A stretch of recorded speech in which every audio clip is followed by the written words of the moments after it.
Sebelum kita membahas tentang komunikasi politik, ada baiknya untuk kita mengerti dan menelusuri konsep dasar dari politik dan komunikasi itu sendiri.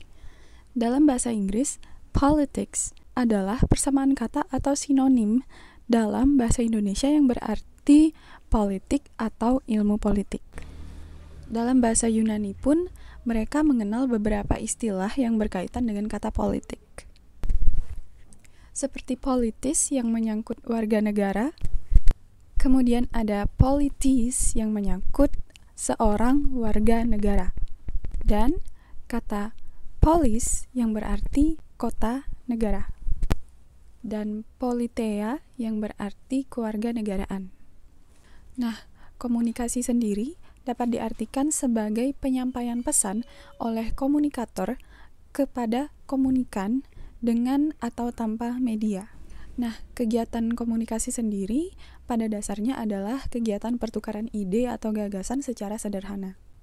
Dengan demikian, dapat kita artikan komunikasi adalah satu penyampaian ide, pesan, atau gagasan dari satu pihak ke pihak lainnya dengan tujuan untuk mencapai kesepakatan bersama atas pesan atau ide yang telah disampaikan. Rush dan Althoff pada tahun 1997 mendefinisikan komunikasi politik sebagai proses ketika informasi politik yang relevan ditentukan dari satu bagian sistem politik ke bagian lainnya, dan di antara sistem sosial dengan sistem politik. Meriam Budiarjo pada tahun 1982, ia memahami konsep komunikasi politik itu sebagai salah satu fungsi partai politik, yaitu untuk menyalurkan berbagai pendapat dari aspirasi masyarakat serta mengaturnya sedemikian rupa untuk diperjuangkan menjadi kebijakan politik. Sedangkan menurut Mawas Diruf, mengatakan bahwa komunikasi politik ini merupakan kajian ilmu politik karena pesan-pesan yang disampaikan dalam proses komunikasi bercirikan politik, yaitu berkaitan dengan kekuasaan politik negara, pemerintahan, dan aktivitas komunikasi dalam kedudukan sebagai pelaku kegiatan politik. Salah satu bentuk dari perkembangan komunikasi adalah munculnya media baru atau new media, di mana new media ini menghasilkan sosial media. Di mana keberhasilan dari menggunakan media sosial ini dapat memungkinkan aktor politik untuk mendapatkan dukungan yang positif. Tapi di sisi lain, kegagalan dalam menggunakan media sosial juga dapat merusak citra dari aktor politik ini sendiri. Studi di Amerika Serikat menyatakan bahwa kampanye menggunakan media sosial adalah cara yang efektif. Sebelum era media sosial ini sendiri, politis di negara Paman Sam ini sudah menggunakan internet sebagai cara untuk berkampanye.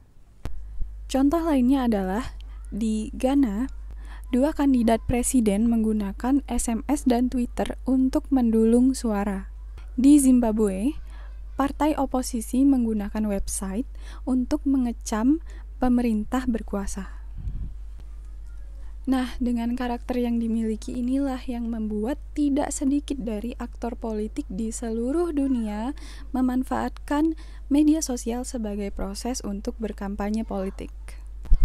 Selain itu, media sosial juga berfungsi untuk menjaring pemilih muda dan tentunya dengan biaya yang murah. Nah, di Indonesia sendiri, partai politiknya juga sudah banyak yang memiliki media sosial. Jadi, di samping website resmi partai politik tersebut, mereka juga sudah punya Facebook, Twitter, dan juga YouTube.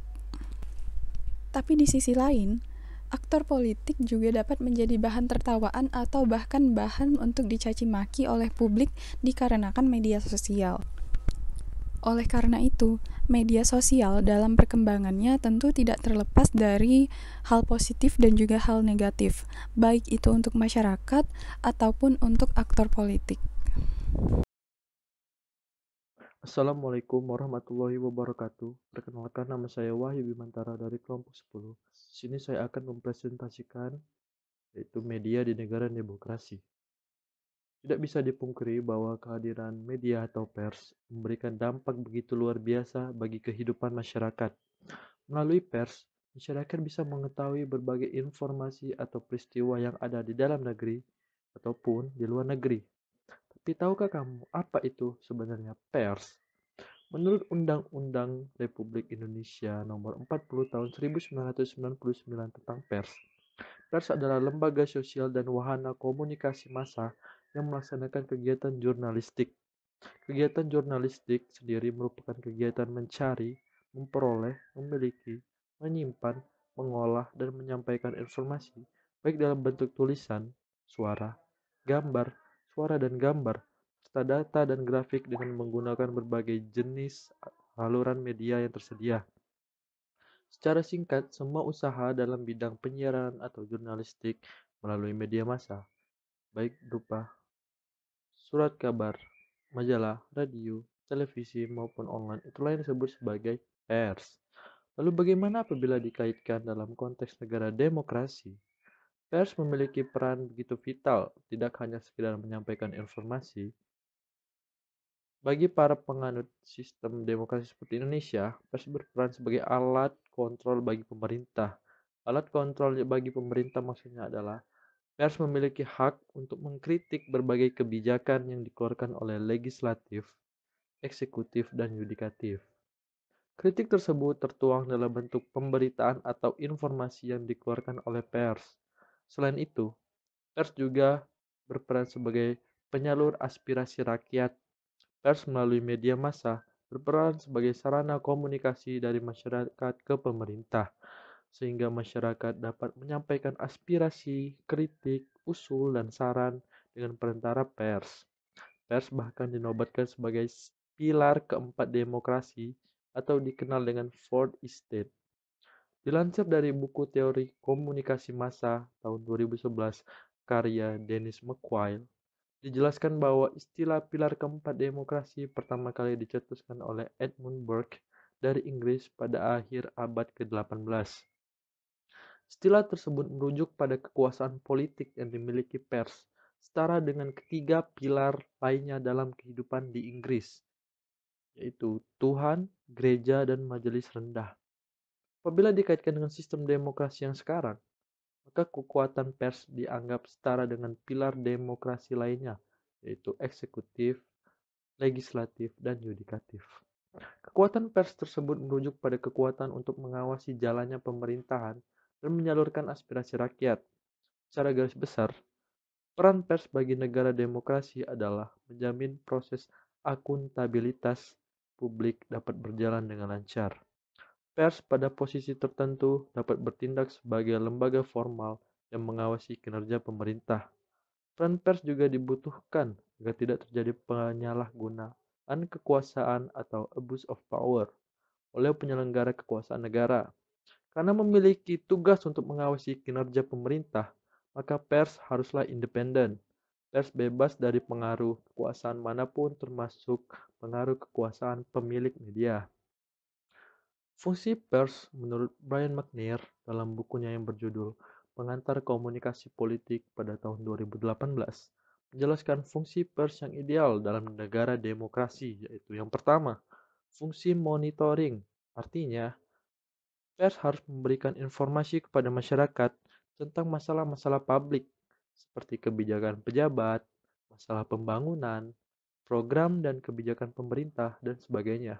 Dengan demikian, masyarakat bisa mengetahui bagaimana kinerja pemerintah. Yang kedua yaitu fungsi mendidik. Dalam fungsi ini, pers harus menyampaikan informasi yang berperan positif dalam mengembangkan hasanah ilmu dan pengetahuan. Artinya, informasi yang diberikan pers harus memberikan dampak positif baik pada ranah kognitif, afektif, dan psikomotorik halayak. Artinya, pers harus memfasilitasi sarana debat publik dan opini publik, termasuk di dalamnya memberikan tempat kepada berbagai pendapat yang saling berlawanan tanpa mengurangi nilai-nilai demokrasi. Yang ketiga, fungsi pengawas pemerintahan. Nah, ini artinya pers harus mengawasi dan mengontrol kekuasaan atau kinerja eksekutif, legislatif, dan yudikatif agar tidak terjadi penyalahgunaan abuse of power. Itu saja hasil presentasi dari saya. Apabila ada kata-kata yang kurang berkenan, saya mohon maaf. Pada Allah saya mohon ampun. Billahi taufiq wal hidayah. Wassalamualaikum warahmatullahi wabarakatuh.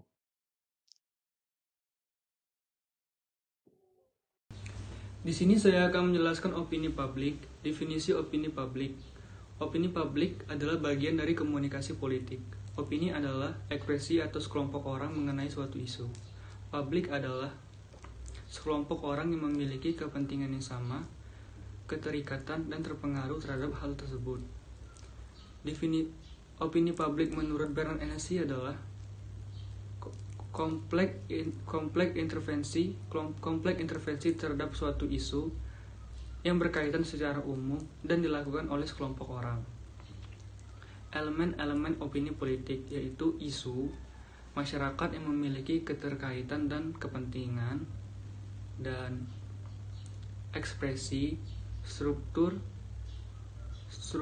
dan kompleksitas preferensi, dan sejumlah orang yang membahasnya. Definisi opini publik tuh ada dua, yaitu intensitas dan preferensi. Nah, preferensi itu mendukung atau menolak, sedangkan intensitas tuh mengukur seberapa jauh preferensi tersebut.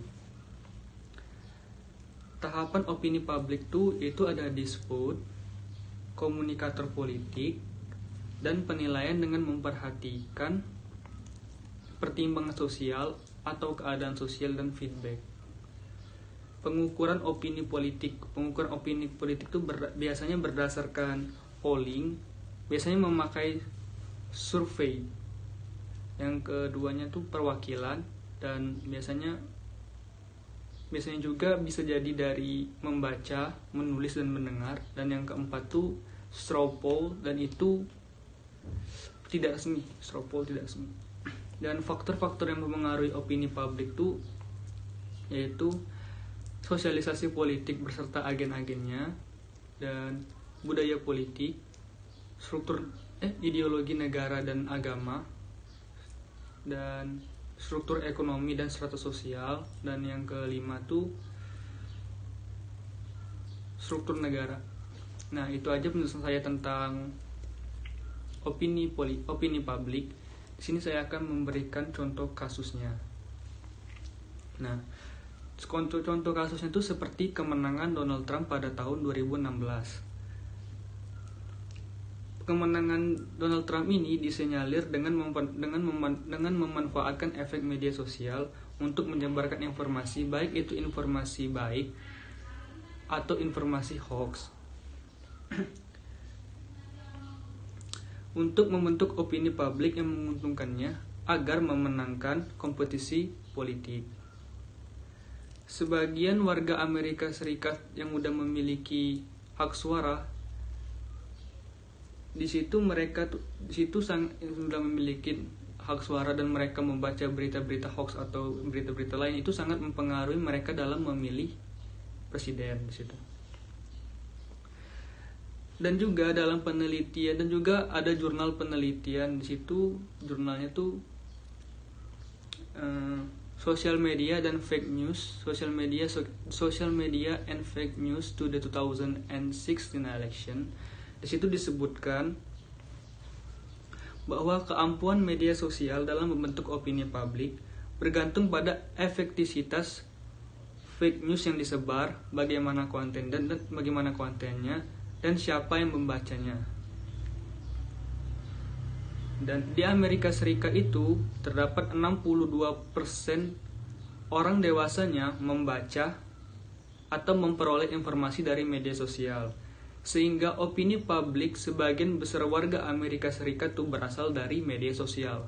Dan sama halnya kayak di Indonesia juga, 40% warga dewasanya itu membaca media sosial. Dan ini terjadi pada cawapres terdahulu kita, yaitu Prabowo Subianto. Nah, media di sini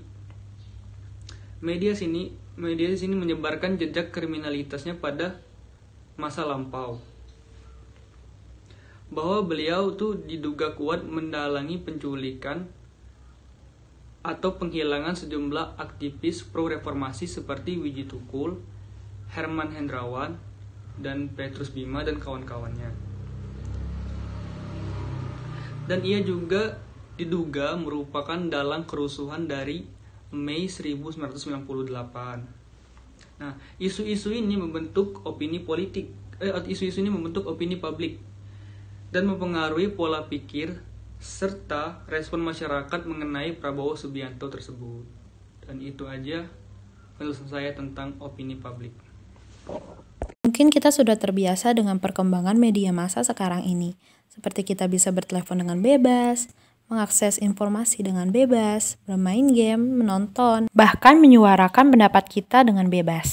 Namun, apa jadinya jika semua kebebasan akses informasi tersebut tidak bebas kita akses karena sepenuhnya dibatasi oleh pemerintah? Halo, perkenalkan nama saya Yumima Angelina Yonininggolan dari kelompok 10 dan pada kesempatan ini saya akan menjelaskan media di negara otoriter. Sebelum mengetahui bagaimana media di negara otoriter, kita perlu mengetahui apa sih definisi dari negara otoriter tersebut. Negara otoriter merupakan negara yang sistem pemerintahannya menekankan pada kekuasaan hanya kepada negara atau pribadi tertentu tanpa melihat kebebasan individu. Contoh-contoh dari negara otoriter adalah Irak, Jerman, Korea Utara, Arab, Cina, dan masih banyak lagi. Lalu, bagaimana media di negara-negara otoriter? Negara otoriter menerapkan sistem pers otoriter, di mana sistem ini merupakan sistem media massa yang didasarkan terhadap teori pers otoriter. Lalu apakah teori pers otoriter ini? Teori pers otoriter atau teori otoritarian ini merupakan teori normatif yang menempatkan semua bentuk komunikasi di bawah kontrol pemerintah. Teori ini bermula pada abad 16 di Inggris dan diterapkan di negara-negara monarki yang ada di Eropa. Kemudian teori ini meluas ke Rusia, Jerman, Jepang, dan negara-negara di Asia dan Amerika Latin lainnya. Awalnya teori ini dibuat untuk menciptakan kondisi ideal di mana informasi-informasi telah disaring oleh pemerintah atau pemegang otoritas dengan tujuan untuk melindungi dan memelihara tatanan sosial. Namun, seiring perkembangannya, otoritarianisme menjadi bentuk perangkat penekanan dan ketertundukan terhadap pemerintah. Ada kelebihan dan kekurangan dari sistem pers otoriter ini. Kelebihan yang pertama, negara dapat mengatur informasi secara mutlak sehingga informan-informan yang dianggap membahayakan keutuhan negara dapat segera dihentikan. Kelebihan yang kedua, negara atau pemerintah dapat dengan mudah menyebarkan informasi mengenai kebijakan dan keputusan yang penting dan mendesak dan harus diketahui oleh seluruh warga negara. Dan kelebihan yang ketiga, penyebaran informasi ujaran kebencian atau hoaks dan berita-berita bohong lainnya dapat diatasi dengan mudah. Sedangkan kekurangan dari sistem ini adalah, yang pertama, masyarakat tidak dapat menyampaikan kritik yang membangun melalui media massa, sehingga pemerintah dalam membuat kebijakan atau keputusan menjadi lebih sulit karena tidak adanya opini dari masyarakat itu sendiri, sehingga cenderung memperlambat kemajuan. Kekurangan yang kedua, jika pemerintah jatuh ke tangan yang salah, dapat menyebabkan potensi penggunaan media massa untuk memenuhi ambisi pribadi atau kelompok tertentu menjadi sangatlah besar. Kekurangan yang ketiga, menghilangkan kesempatan bagi pihak oposisi atau pihak yang mengetahui masalah yang terjadi dalam pemerintahan untuk melakukan koreksi atas kebijakan yang diambil oleh pemerintah. Kekurangan yang keempat, tidak memberikan kebebasan kepada wartawan atau pelaku pers lainnya secara utuh dan hanya boleh meliputi hal-hal yang dianggap pemerintah perlu dilaporkan. Contoh dari sistem pers otoriter itu adalah negara Korea Utara. Ketika warga Korea Utara menonton drama Korea, dapat dipenjara 15 tahun. Dan segala akses informasi sangat diatur oleh pemerintah. Jadi demikian pemaparan media yang ada di negara-negara otoriter. Terima kasih.